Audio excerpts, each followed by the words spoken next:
Hey, what's going on, everybody?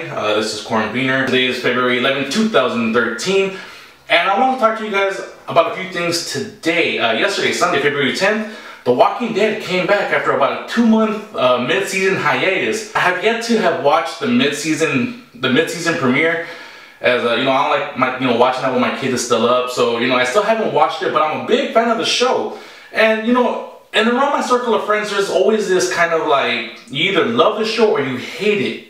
I don't really love it, but I do like it a lot. And I don't see where some of the hate is coming from. Maybe from the comic book fans or whatnot, but I don't know. What are your opinions on The Walking Dead? I would really like to know where you guys stand when it comes to The Walking Dead. Like I said, I like it a lot. I just don't, I'm not there quite loving it, but it is good. Another thing that I want to talk to you guys about is my impressions of the Metal Gear Solid Revengeance. That's a stupid title. A demo. I downloaded it last week. I played it last week, but 2 weeks ago. But all of last week I was kind of out of commission, with my throat, from screaming Super Bowl. So I'm gonna give you my impressions now. The game, to start off, is gorgeous. It looks fantastic. Big kudos to Kojima and Platinum Games for collaborating to make this game look as good as Metal Gear Solid 4, because it looks fantastic. The controls are gonna be different. If you played any type of Metal Gear Solid game before, expect those controls to be more simplified, but also still feel like a Metal Gear Solid game. I downloaded and played it for the PS3. So your X is the jump button, your square, and your triangle buttons are for your slashes, depending on what you want to do with it. You also have a sword mode or a free mode where you press the L1 button and you can use your right analog stick to kind of slice. And there's little different variants here and there, but I don't want to get into the control schematics of it too much. Those are your basic rundown of what the controls are. And you know what? The controls feel super solid.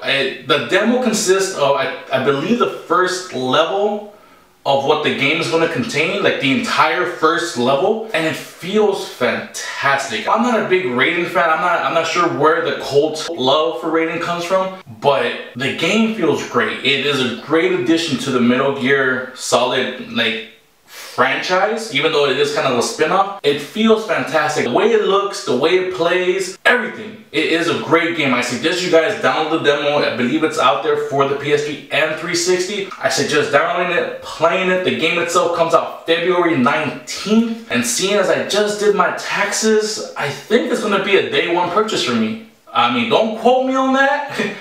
But it is most definitely going to be a must play, just based on what I experienced with the demo. The game comes out February 19th on both PS3 and 360. I suggest at least checking it out and playing through it by any means necessary. And moving on to the final story of the day. Next Wednesday, not this coming up Wednesday, but next Wednesday, February 20th, Sony is holding what they're calling Meeting Day 2013 or Sony Meeting 2013. There's no official title to the event, but it's going to happen next Wednesday, February 20th. And a lot of rumors have come about what is going to be entitled in this Sony Day meeting. The biggest rumor being that the PlayStation 4, or Orbis as it's known out in the development world right now, will actually be announced, meaning they're going to give you full specifications, pricing, and maybe even a launch date.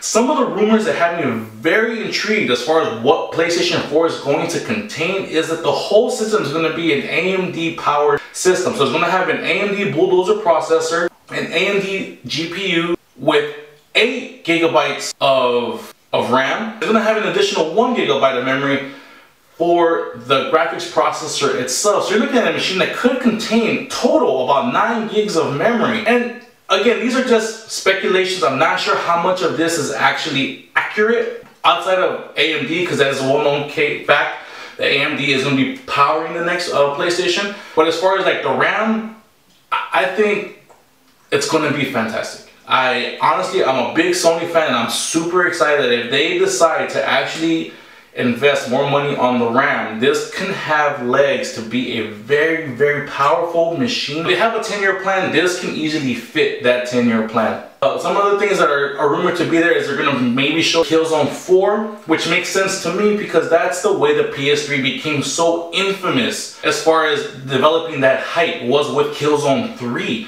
If anybody can go back 6 years, The first thing shown as to what the power of the PS3 could actually do was Killzone 3. Now when Killzone 3 actually came out, it was probably about 80 to 85% of what was actually shown, but it was still very close and it performed very spectacularly for a software on that machine, which to a lot of people is very limited. So it only makes sense that Killzone 4 would be the marquee title to show the hype of what the PS4 may be capable of doing. Those two are like PB and J. They just go good together, especially within, you know, this last 6 years. It just goes good together.